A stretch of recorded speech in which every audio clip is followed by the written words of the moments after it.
big things grow. From little things, big things grow.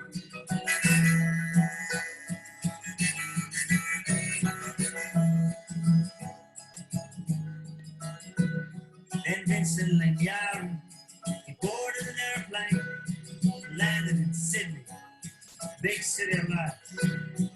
Daily he went around, softly speaking his story, walk out the men from all walks of life. Vincent sound, get big politicians. This affair they told him, it's a matter of state. So hi everyone, and welcome to the session from Little Things, Big Things Grow. I want to begin with two acknowledgements. The first is an acknowledgement of country. So I'd like to begin by acknowledging and paying my respects to the traditional custodians of the land on which we're gathered today.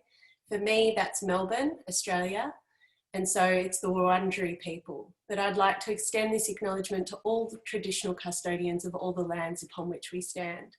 I'd like to pay my respects to elders past, present and emerging, and acknowledge all traditional custodians here today, also paying my respects to your elders past, present and emerging. And I'd also like to acknowledge that beautiful song that we were all just listening to, which is by Paul Kelly. And that's where I got the name for this session, from Little Things, Big Things Grow. And it's a song about an Aboriginal man called Vincent Mangari, who was a stockman, and he led a 9-year strike for the Gurindji people, which resulted in land rights. It's a beautiful song and also a beautiful story. So quickly introducing myself. I'm Thea, I'm from the Centre for Public Impact. And what we do is we work with governments to reimagine government.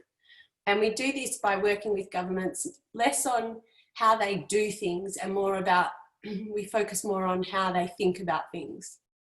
So we help them think about what government would look like and how it needs to operate if it operates in a way which recognises that the world is complex, that human relationships matter enormously, and that progress is made through learning and experimentation. So I'm not going to say anything more about me or CPI. I'm going to share the slides afterwards. I've popped my email address on there, and if you'd like to learn more, I'd love to have a chat anytime.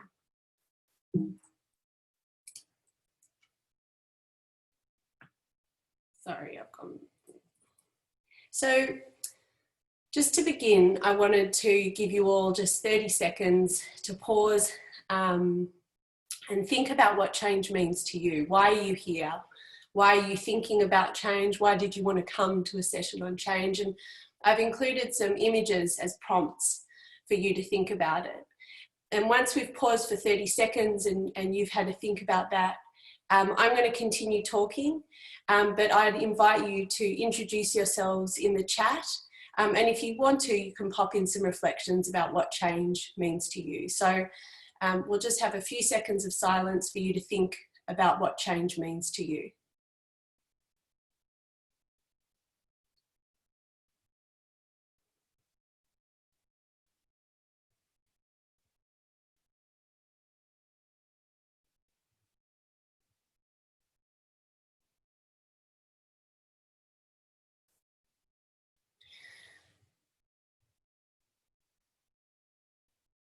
So the context for this talk really emerged out of COVID and the dramatic changes that we were all observing in our own lives at a personal level, in how we were working, in how we were interacting as neighbourhoods and as a global society.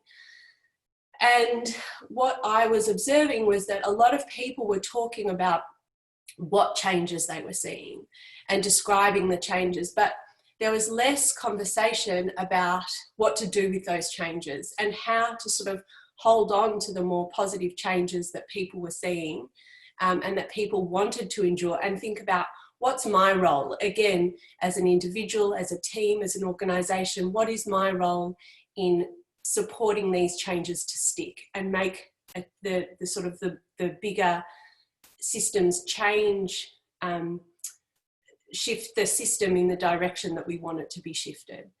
So that was sort of the original thinking and framing of this presentation. But then the world changed again, and George Floyd was murdered, and we've seen the reverberations of that around the world in the Black Lives Matter movement.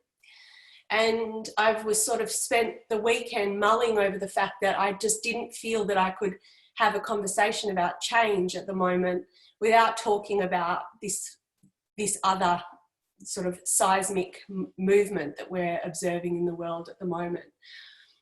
And I think that COVID is sort of, you know, we've seen changes happen, whereas Black Lives Matter, in that context, what we're talking about is what changes need to happen and what are the sort of problems that have allowed this situation to emerge as it has.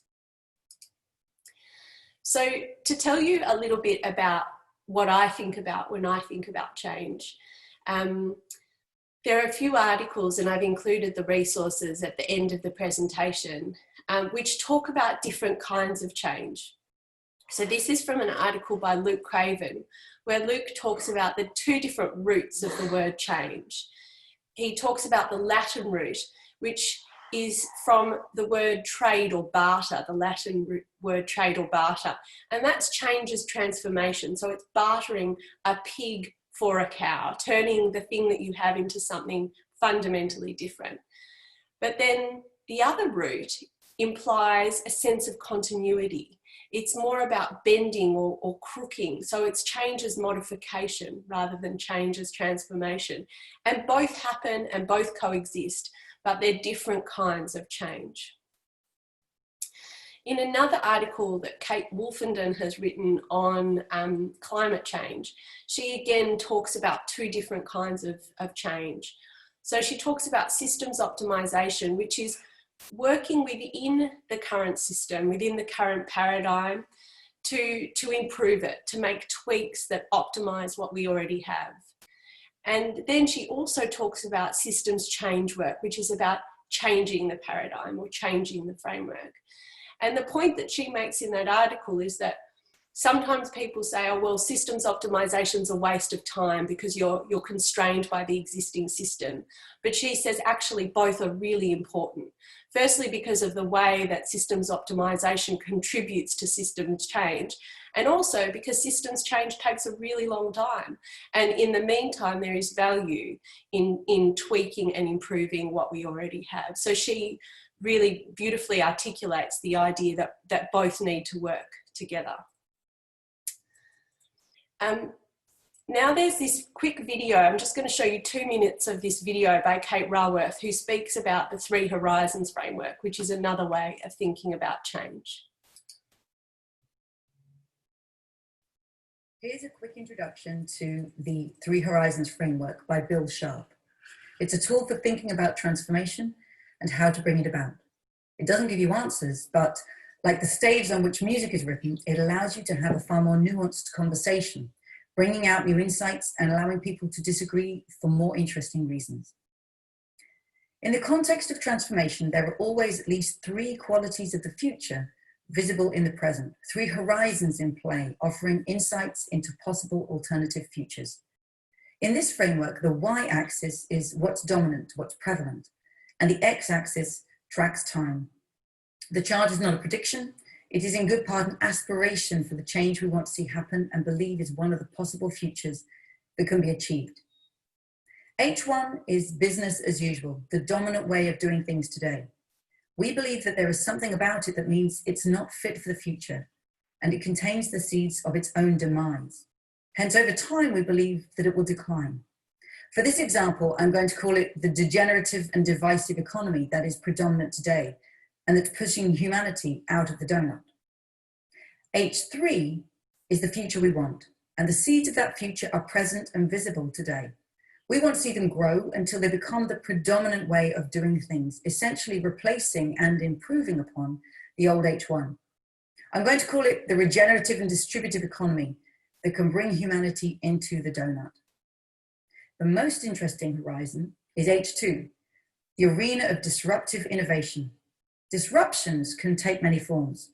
A new technology like the smartphone, an election or vote like Brexit, an earthquake or flood like Hurricane Katrina, a new concept like the Anthropocene or a social movement like Occupy.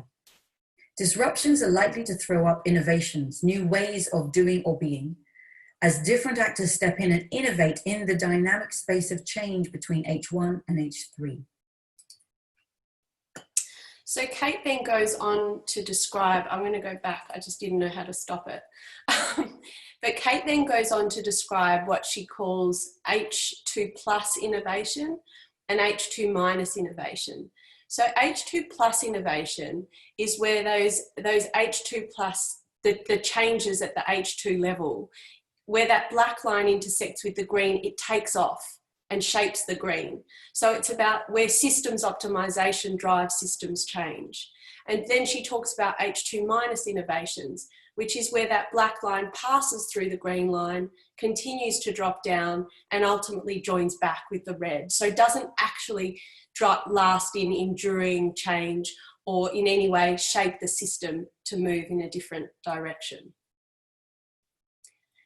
Something that I think is really important to remember when we talk about change as well is the idea of change as being a very dynamic thing.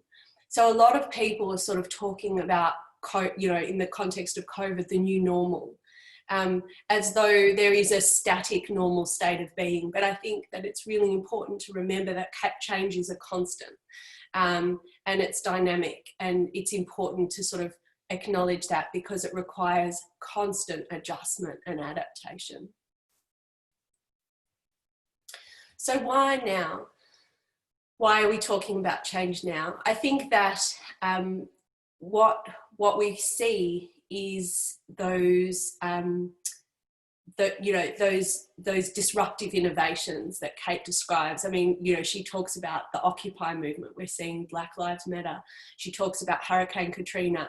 We're seeing COVID-19. And in public administration theory, they borrow this concept of punctuated equilibrium from biology, which I think is a really nice way of thinking about it as well. And what they say is that at certain points in history, there are these critical junctures that allow for quite radical shifts in direction. They're rare, but they can result in significantly different paths being created. And I think that feels to a lot of us like where we are right now. It's also important to be talking about this because we are all seeing little changes in our lives, like this. 6 months ago, this wouldn't have happened. We've learned new ways of connecting, new ways of talking, new ways of working, new ways of, moving around the world. And we're starting to think about what are these H2 changes that we're all experiencing, and how do we help big things grow from the little changes that we're all experiencing in our lives. So I came up with a list of 10 mechanisms which to me felt as though they play a role in supporting H2 innovations become H2 plus innovations, or systems optimization changes become system changes. And so this is the list. I'm going to run through it. Some of them are much more self-explanatory than others. But I want to say as well, this is an imperfect list. It's funny because I was actually talking with my parents about it last night, and and my dad was pointing out that it's that things sort of exist at different levels, and what this is not supposed to be a perfect list. It's supposed to be a provocation, and I'd really welcome other people's contributions to modifying this list, adding to it, deleting from it. It's the beginning of a conversation, not the end. So to go back, what are the mechanisms that we have available to us that help us start to shape H2 changes to become H2 plus changes?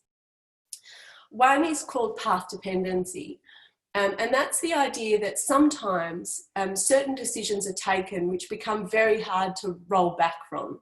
So a great example of that is the QWERTY keyboard. which has been shown actually to be quite inefficient.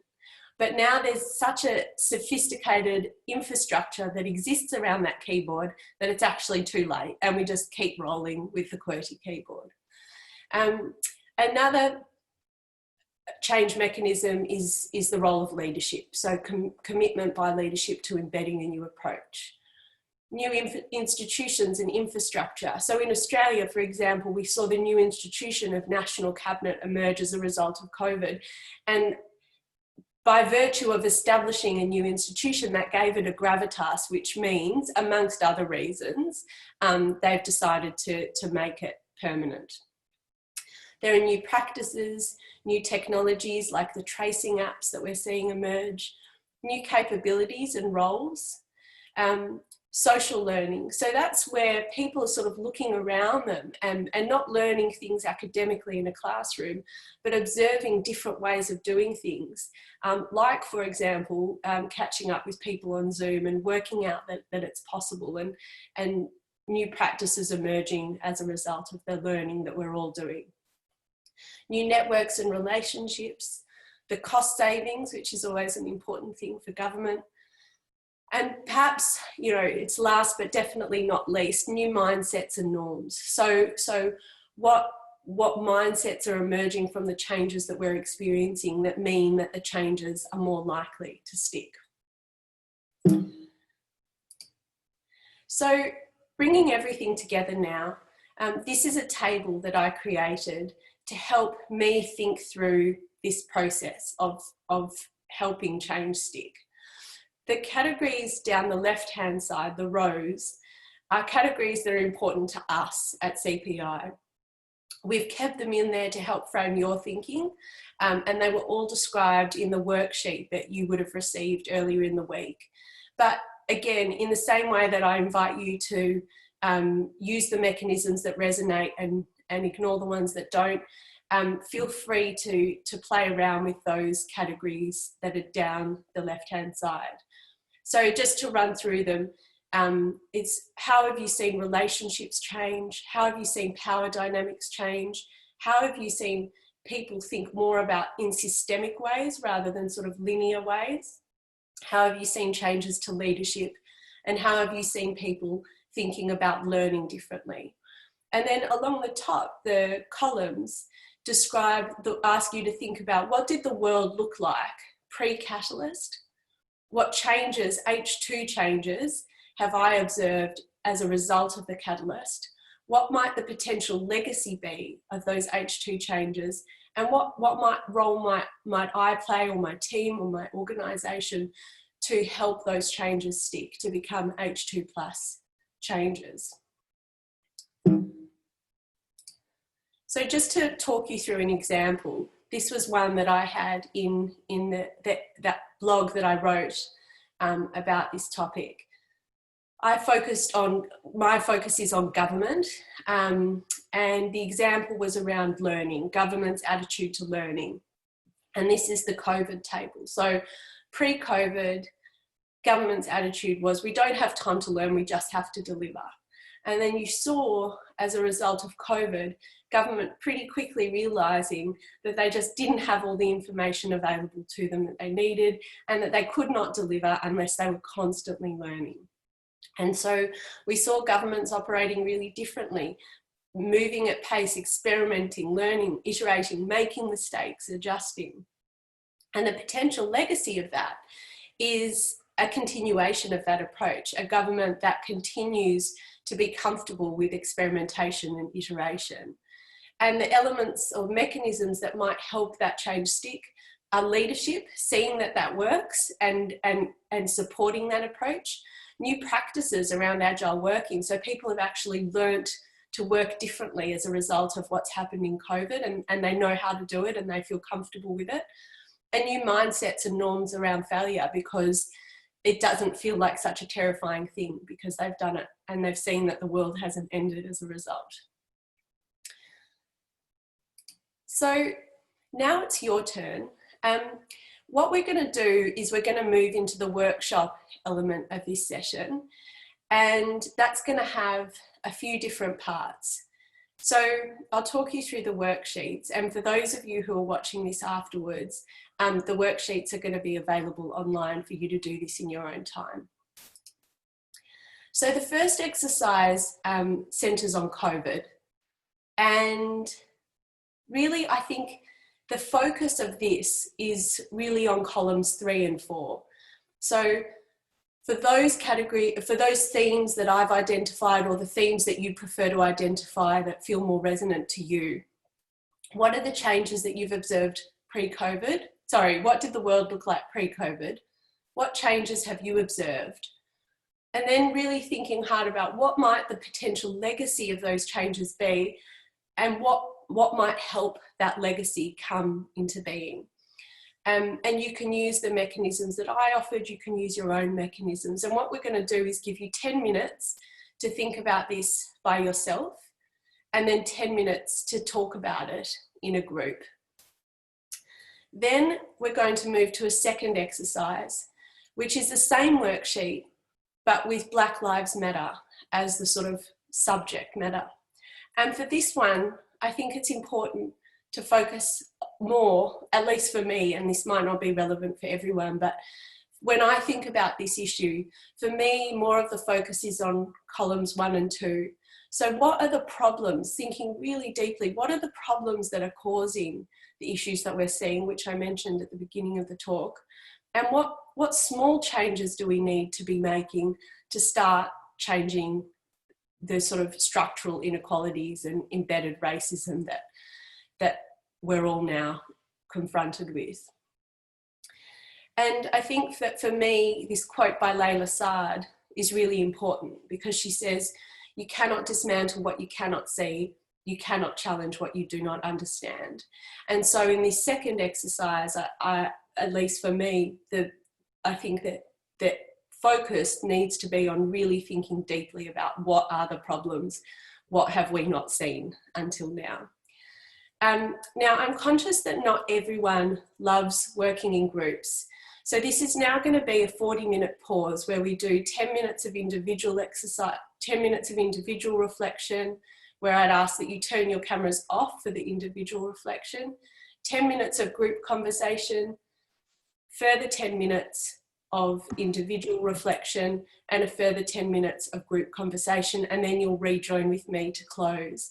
But for those of you who would rather spend this 40 minutes by yourselves, that's completely fine too.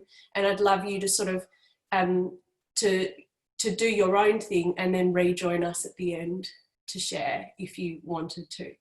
So we're going to now, everyone should have the worksheet with them. What we're going to do is turn off your cameras, and Nicole will now prompt the various steps. So we're going to stay in the main room, give you 10 minutes to fill out the first worksheet. Then Nicole will break you into groups for the discussion. Sounds good. And Thea, I might just play a song in the background. Some people find silence a bit unusual, so I'll just do some light piano music. And as mentioned, I'll then give you all the time reminders for when we start moving into rooms. Thanks, Nick.